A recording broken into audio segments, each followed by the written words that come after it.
series where we talk with customer support leaders about the best practices and trends in the industry. And today I'm very pleased to introduce Heather Evans, Head of Client Experience at Jacada Travel. Welcome and thanks for joining me today.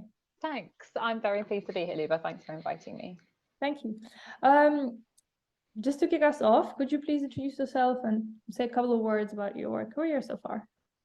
Yes, so I'm Heather and I'm Head of Client Experience at Jacada Travel, which means that I'm in charge of most of the post-sale process, everything leading up to travel and afterwards as well. And I'm in charge of all the concierge teams and the loyalty team as well. So my career so far, as a student, I worked for STA Travel, which was not necessarily a career choice, but it meant I could, talk to people about travel all day long. And I was the president of the Travel Society as well, which was quite cool. And then straight into London, when my career began, I worked in recruitment, but still that was for international jobs. So still people were traveling and it was still kind of related enough.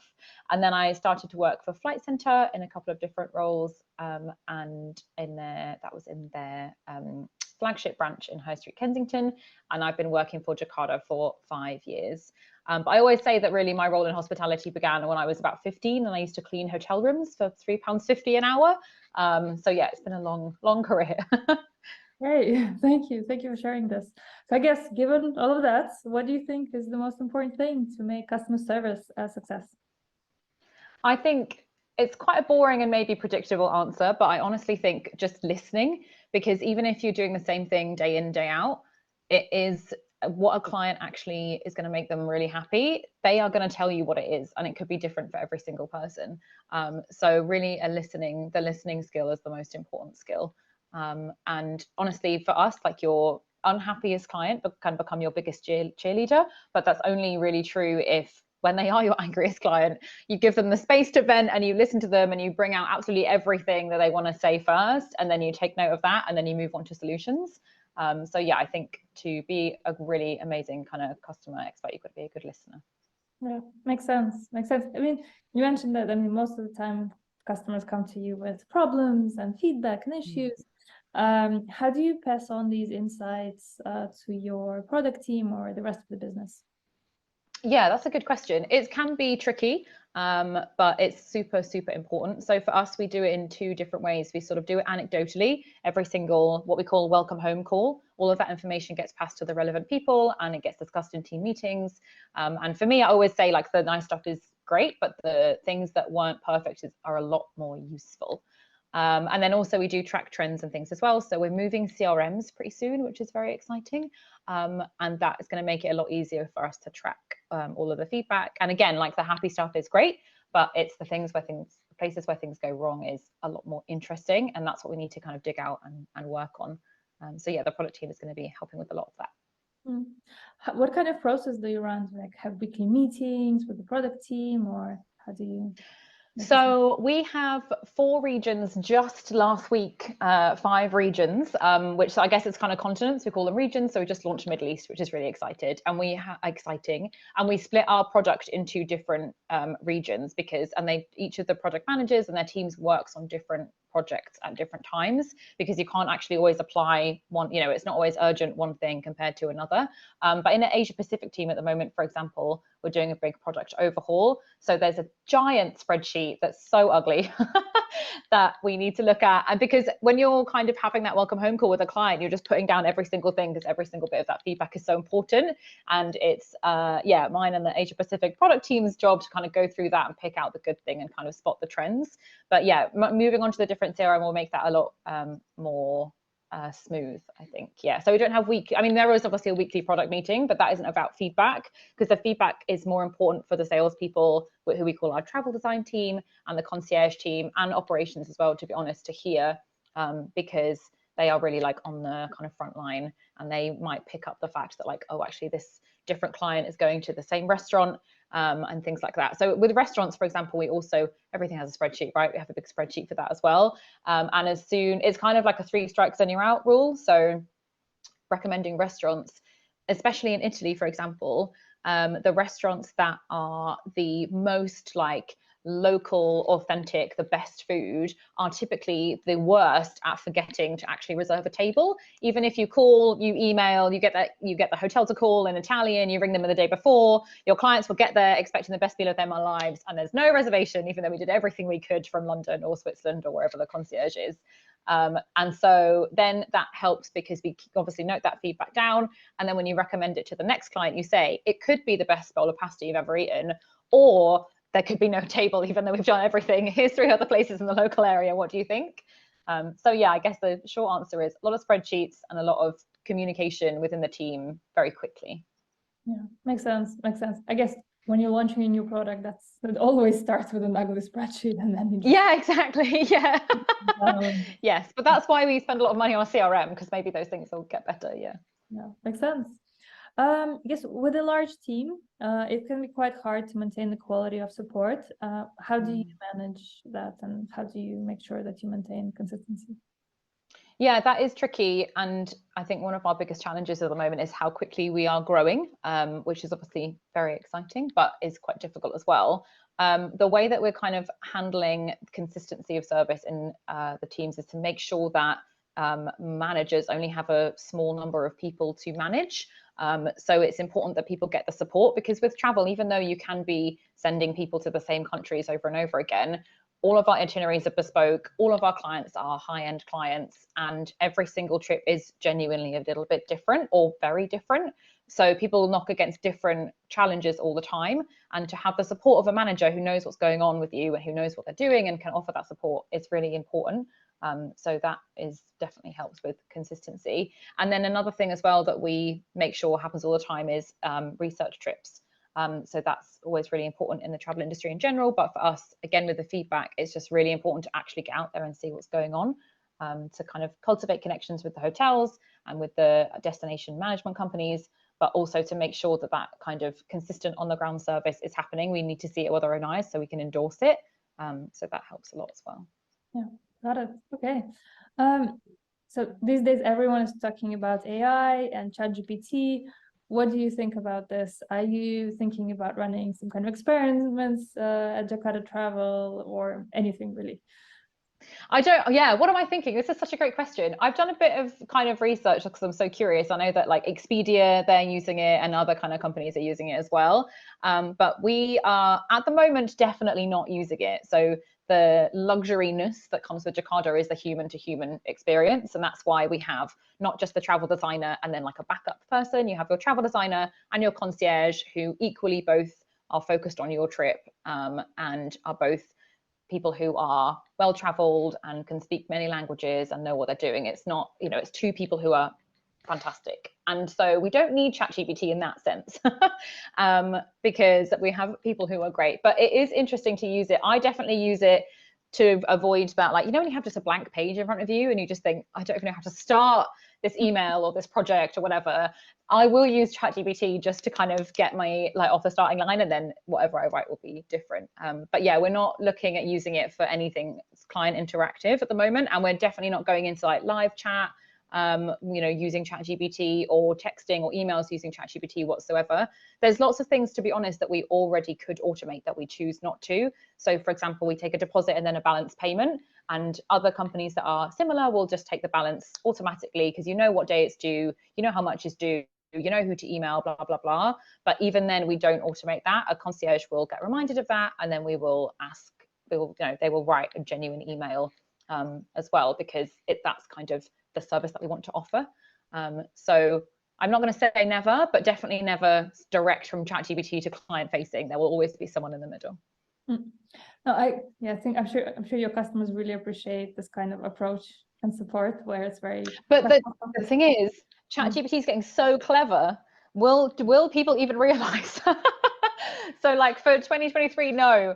But I mean, will people even realize, in the sense that, like, you're right, our customers really appreciate it. But then if other people are doing it really, really well, maybe are they going to be able to tell the difference? I think so, but I'm not going to claim to be more intelligent than AI. So I guess we'll see.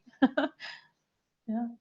Yeah, it's very interesting to see how it will all evolve in a couple of years because it seems to be progressing super quickly. So yeah, I think already with technology, we've kind of come full circle, and luxury used to mean technology, but now luxury means human again, because everyone has such easy access, not everyone, but people, the kind of clients that we have such easy access to automated things that to actually have a real human being is luxury. And so hopefully that loop will happen again.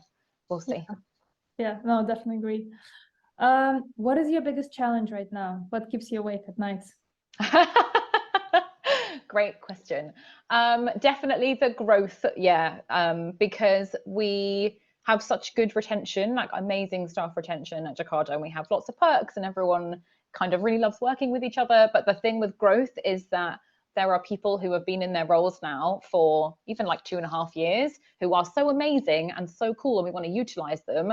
But it's difficult to have people who are really amazing at every level while we're growing so quickly. And I want to make sure that, so what I was doing, wouldn't say it keeps me up at night, but what I was doing late on Friday night when I should have been at the pub was the hiring plan for 2024 and trying to predict what staffing we're going to need, but while also thinking about the learning and development of the team, because there's just so much work going on that we need to nurture every individual to make them better. And then, you know, maybe they'll get better and then they'll leave, or they'll get better and they'll stay, and like that's fine. But the growth while also being able to nurture the team that we have is really difficult. We've had onboarding at Jacada almost every single month this year, which is crazy. So there's new people every month.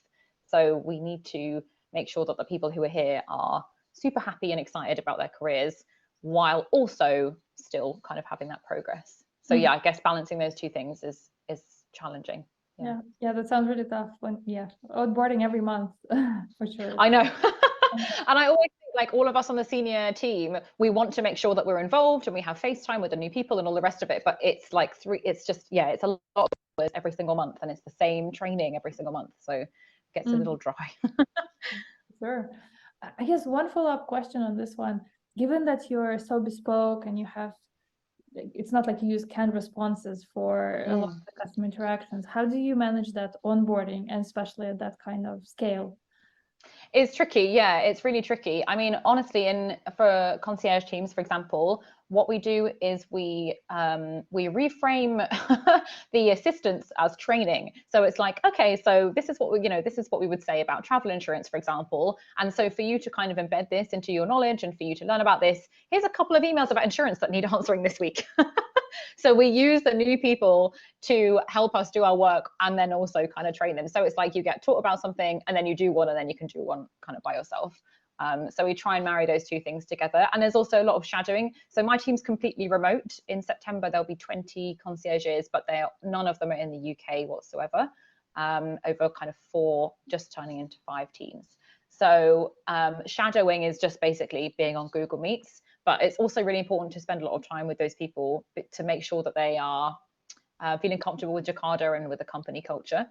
So really that's kind of, you want to use all of the hours wisely, but it can't just be lecturing and learning all the time. It can mostly just be like chatting while you're doing your work, and they're like, oh, this is why I'm doing this and this is why I'm doing this as well. But yeah, you're right in that it's tricky. Do you have any, given that you're managing such a remote and distributed team, do you have any advice for other customer support leaders who are managing remote teams? Because I guess it's a fairly new phenomenon as well. Yeah, definitely. What would my advice be? That's a good question. Honestly, it is to spend the time to befriend and to cultivate connections that are not around work with people. And sometimes you have to be strict about that and say, okay, this meeting is the meeting, and then this is the like coffee catch up thing, and you really have to structure it because people won't do it otherwise. And even if that kind of peters out and it doesn't become like once a week or whatever, and it does feel, it can be feel a bit like school or whatever, to like make friends with people on purpose, it makes a huge difference. Because then even if you've had to do that a few times, then you will go to that person with like your silly question, or you'll say to them something that you may not have said otherwise. So that's really important. And also the other thing that's important is to have small teams, or at least small cohorts that are working on things together. Because if you have a huge team or even a huge meeting, no one will speak apart from the speaker and maybe the one like really confident person who speaks up, and you'll just get into the habit of that. So it's really important to have small meetings and to be able to spend the time bonding as opposed to just working together. So, and it doesn't have to be in teams necessarily either. So if people have like different interests or whatever, then we want to encourage those things. And you also really have to lead by example as well. So even though it's really cheesy, if you're on Slack, like send a picture of your lunch, like send a picture if you're working remotely. You have to put yourself out there and people will mirror, because you can't just say to people, tell me about your day, if you're not going to do the same back. But it's really tricky, and I would love I would love to kind of hear other leaders kind of tips as well, because it is very tricky. But I'm really proud of how we do it actually. So we had an engagement survey recently, and in my team and the marketing team, both of whom are quite remote teams, one of the things that was rated most highly was co-worker relationships on one of the categories, but it was rated almost as highly as it could be, which for a completely remote team of people who have never met or met once, that's really amazing. So yeah, we're definitely doing well. Yeah, that sounds great. Okay. Final question. Can you tell me about a company that's whose customer service you really admire, and why? Yes, so I really love Monzo, the bank. And when I was at a customer experience event last year, I think I told the woman who was there that I was a fangirl, which is embarrassing. But they're such a cool company because they think of all different kinds of channels for their customers to speak to them, like live chat or, videos or, I don't know, Twitter, things like that. And they seem a lot more kind of open than other companies. Like for me as a client, I really appreciate that. And also they put a lot of effort into like demystifying the banking world. And kind of taking down barriers for people who might not be able to, understand the legal jargon and things like that. And they have a whole team about communication and writing, and that team works on client-facing stuff, internal stuff, like, the social media, blah, blah, blah. And I think that is really great because accessibility is really important. And I think to kind of have a whole team and put so much kind of research and resource and money into that is really impressive. And yeah, I would consider myself a very happy customer of Monzo. So that's why, yeah. Amazing. Well, thanks so much for joining me today. That's it. No worries. Thanks.